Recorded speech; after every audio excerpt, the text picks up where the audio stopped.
বাজারে না নিয়ে গেলে হয়। একটা নতুন হাট দেখতে পাচ্ছি, মনে হচ্ছে শনিবারের হাট। এখান থেকে জিনিসপত্র কিনে নিয়ে যাব।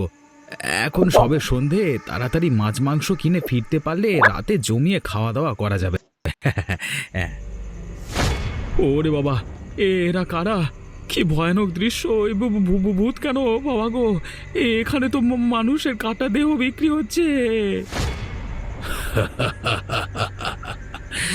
জ্যান্ত মানুষ এসেছে দেখছি আমাদের শনিবারের হাটে। তোকেও এরকম কেটে বিক্রি করব। আমাকে ছেড়ে দাও, ছেড়ে দাও, আমাকে বাঁচাও, বাঁচাও, মেরে ফেললো, বাঁচাও। কি হয়েছে রমেশ? কোথায় গিয়েছিলে তুমি? তোমার এরকম অবস্থা কেন? বাবা, বাবা, আমি আমি আমি যা দেখেছি তা আপনাকে বলবার নয় বাবা। কি দেখেছো তুমি? তোমাকে দেখে মনে হচ্ছে তুমি ভয় পেয়েছো। আমি গিয়েছিলাম রাতে যাতে ভালো রান্না হয়, সেজন্য কিছু মাছ আর মাংস কিনে আনতে। কোথায় গিয়েছিলে তুমি?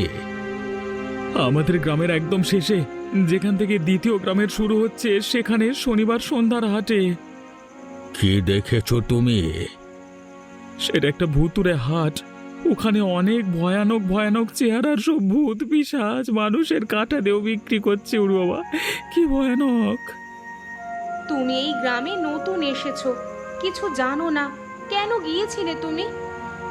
আরে বাবা, আমি কি জেনে শুনে গেছি নাকি? কমলা ঠিকই বলেছে, তুমি যে প্রাণ নিয়ে ফিরে এসেছো এটাই অনেক। কি আর বলবো, আমি মরতে মরতে বেঁচে ফিরেছি। আর একটু হলেই ওরা সবাই তেড়ে এসে আমাকে খুন করে ফেলতো। আর যদি আমাকে মেরে ফেলতো তাহলে হয়তো আমাকেও কেটে ওভাবে বিক্রি করতো। উফ, কত রক্ত! মানুষের হাত পা কাটা, মুন্ডু পড়ে আছে চারিদিকে, কি ভয়ানক!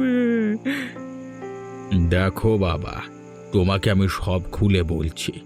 গ্রামের নতুন জামাই হওয়ার কারণে তুমি হয়তো বুঝতে পারছো না যে এই গ্রাম তোমাদের গ্রামের মতো নয়।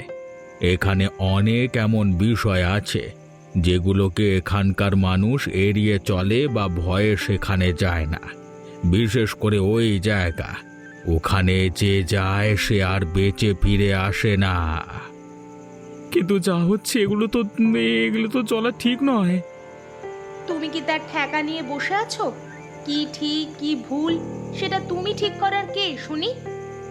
তুমি বুঝতে পারছো না, আজকের যুগে এসব ঘটনা চলতে দেওয়া একদম উচিত নয়। কিন্তু তুমি একটু বোঝবার চেষ্টা করো, যে বা যারা এসবের পেছনে জড়িত আছে তারা খুব ভয়ানক লোক। তারা নিশ্চয়ই পিশাচ সিদ্ধ।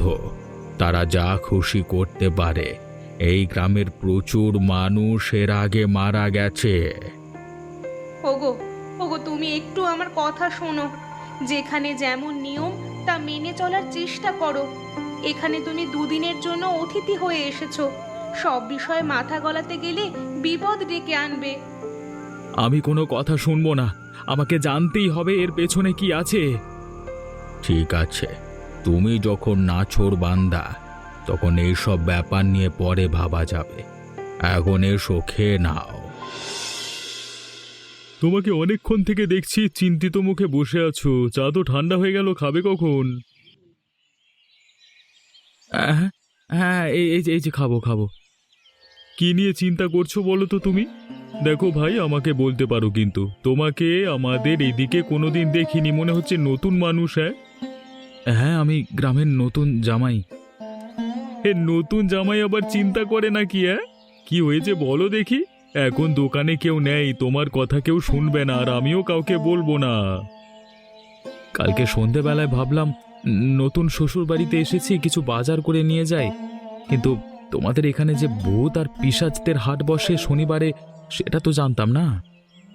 পুরো গ্রাম এ নিয়ে ভীত, কত মানুষ মরেছে জানো তুমি? তুমি যে সেখানে সেখান থেকে প্রাণ নিয়ে ফিরে আসতে পেরেছো, এটাই অনেক। তার মানে তোমরা সবাই সবকিছু জানো, কেউ কিছুই করো না?